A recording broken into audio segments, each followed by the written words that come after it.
చిత్తూరు నగరంలో కైలాసధామం మహాప్రస్థానం ఏర్పాటు చేసి తొలి వార్షికోత్సవం సందర్భంగా నూతన కమిటీ ఎన్నిక నిర్వహించారు. ఆర్యవైశ్య నాయకులు ద్వారకనాథ్ను కైలాసధామం నూతన అధ్యక్షులుగా ఎన్నుకున్నారు. కార్యదర్శిగా జి మనోహర్, కోశాధికారిగా ఏ రమేష్, జాయింట్ సెక్రటరీగా సి వెంకటేష్, సంయుక్త కోశాధికారిగా అధికారిగా ఎం శరవణ బాధ్యతలు స్వీకరించారు. పదవులు ముఖ్యం కాదు, ప్రజలకు సేవ చేయటమే లక్ష్యంగా పనిచేయాలని నూతన అధ్యక్షులు పిలుపునిచ్చారు. కైలాసధామం ఏర్పాటుకు సహకరించిన దాతలందరికీ పేరు పేరున ధన్యవాదాలు తెలియజేసిన నూతన కమిటీ శ్మశాన వాటిక అనే భావన లేకుండా ఆహ్లాదకరమైన వాతావరణంలో కైలాసధామాన్ని నిర్మించామని తెలిపారు. చిత్తూరు నగరానికే తలమానికంగా కైలాసధామం నిలిచిందని నూతన కమిటీ పేర్కొంది. భవిష్యత్తులో కూడా ప్రజలందరూ సహకరించాలని అధ్యక్షులు ద్వారకనాథ్ విజ్ఞప్తి చేశారు. అనాథ శవాలకు ఉచితంగా అంత్యక్రియలు నిర్వహిస్తున్నామని ఉపాధ్యక్షుడు నరేష్ తెలిపారు. ఈ కార్యక్రమంలో మొత్తం 24 మంది కమిటీ సభ్యులు పాల్గొని ఏకగ్రీవ తీర్మానాన్ని ఆమోదించారు.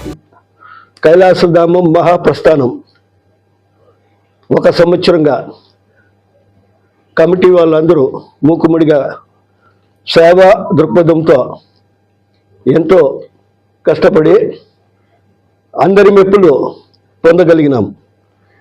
దీనికి కమిటీ తరపున 24 మంది అర్హులే. తర్వాత ఈ కైలాసధామానికి పూర్తి అవ్వడానికి 2.5 సంవత్సరం మనకు పట్టింది. అడిగిన దాతలందరూ చాలా గొప్పగా మనకు విరాళాలంతా అందించినారు. దాతల ధైర్యాన్ని కానీ వారి నమ్మకాన్ని కానీ మేము కాపాడుకుంటూ వస్తున్నాము. ఇందులో ఈ 1 సంవత్సరంలో చాలామంది అనాథలకు కూడా మేము దహన సంస్కారాలు చేస్తూ వచ్చినాము. అందులో కూడా కొన్నిటికి మా సరవణ గారు ఏం చెప్పారంటే, ఈ కమిటీకి కైలాసధామానికి మాత్రం డబ్బు చేరిపోవాలా, అనాథ సంస్థ వాళ్ళు అడగకూడదు. బీదలుగా ఉన్న ఎవరన్నప్పుడు మేము ఇక్కడ ఉండే 24 మందిలోనే చాలామంది ఆ డబ్బు సంస్థ కడుతూ మేము ఫ్రీగా కూడా చేసి ఇచ్చినాము. 6,500 రూపాయలు తీసుకుంటా ఉన్నాము. ఈ 6,500 రూపాయలు కూడా మనకు సరిపోతుందా మిగులుతుందా అనేది లేకుండా ప్రతి ఒక్కరికి అందుబాటులో ఉండాలా, సేవా దృక్పథంతో మనం చేయాలా అనే ఒక కాన్సెప్ట్ తోటి దీనికి చేసుకున్నాము. చాలామంది శ్మశానం లోపలికి రారు. నుంచి కూడా మొత్తం 2 అసోసియేషన్ల వాళ్ళు నిర్ణయించింది ఏమంటే, అది ఒక శ్మశాన వాటిక అనేది ఎవరికి కలగకూడదు అనేసి ఒక ఆహ్లాదకరమైన వాతావరణం ఏర్పడాలా అని నిర్ణయించుకొని ప్రతి ఒక్కరూ అక్కడ ఆహ్లాదకరంగా ఉండేదానికి తోడ్పడినారు. ఇప్పుడు తోడ్పడుతున్నారు. వీరందరికీ కూడా మొదట ధన్యవాదాలు.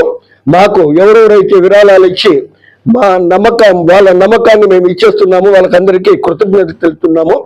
అదేవిధంగా కొన్ని సందర్భాల్లో మాకు ఈ తాగేసి వచ్చి గొడవలు పడుతూ చేస్తూ ఉంటే కూడా మాకు మేము కంట్రోల్ చేసుకొని మేనేజ్మెంట్కు మనం చెప్పుకుంటూ మేమే చేసుకుంటున్నాం. దీనికి పోలీసు వాళ్ళు కూడా మాకు సహకరిస్తూ ఉన్నారు. మేము ప్రజలకు చెప్పేది ఏమంటే, ఈ కైలాసధామం మహాప్రస్థానం అనేది ఉండేది అందరికీ సేవ చేయాలా అనే ఒక దృక్పథంతో మనం ఇక్కడికి ఈ చిత్తూరుకు వచ్చినాము. కాబట్టి ప్రజలు కూడా అర్థం చేసుకొని ఒకరికి ఒకరు మాతో సహకరించాలని కోరుకుంటూ, ఇది ఒకరిది కాదు, ఇది అందరిది, మన అందరిది. ఇంతకుముందు గతంలో ఎంతెంత కష్టపడతా ఉన్నారు అనేది తెలుస్తూ ఉంది. మేము ఈ 1 సంవత్సరంగా ఇప్పుడు ఏమేమి చేసినామో దీనికంటే కూడా ఎక్కువ సేవ చేసేదానికి, ఇంకా వెసులుబాటు కల్పించేదానికి ఏమేమి మార్గాలు ఉందని మేము యోచన చేస్తూ ఉన్నాము. మాతోటి ప్రజలందరూ కూడా సహకరించాలని, తర్వాత ఈ సంవత్సరంలో ఇంకా కొన్ని అభివృద్ధి కార్యక్రమాలు మేము చేస్తాము. అందులో ఫెసిలిటీస్ కూడా మీరు వచ్చి హ్యాపీగా చూసుకొని పోవచ్చు. మీరు కూడా కైలాసధామం మహాప్రస్థానం కమిటీకి కానీ అక్కడ వాతావరణానికి కానీ ఎవరు కానీ దెబ్బతీయకుండా దాన్ని ఇంకొంచెం అభివృద్ధి చేసేదానికి అందరూ సహకరిస్తారని, ఇప్పుడు మాకు పోయిన సంవత్సరం సహకరించిన టీంకు అందరికి కూడా మేము ధన్యవాదాలు చెప్తూ, ఈ సంవత్సరం అదేలాగా మాకు కోఆపరేట్ చేస్తారనేసి మేము భావిస్తూ ఉన్నాము. ప్రతి ఒక్కరికి మాకు ధన్యవాదాలండి. ప్రెస్ వాళ్ళకు కూడా మేము ధన్యవాదాలు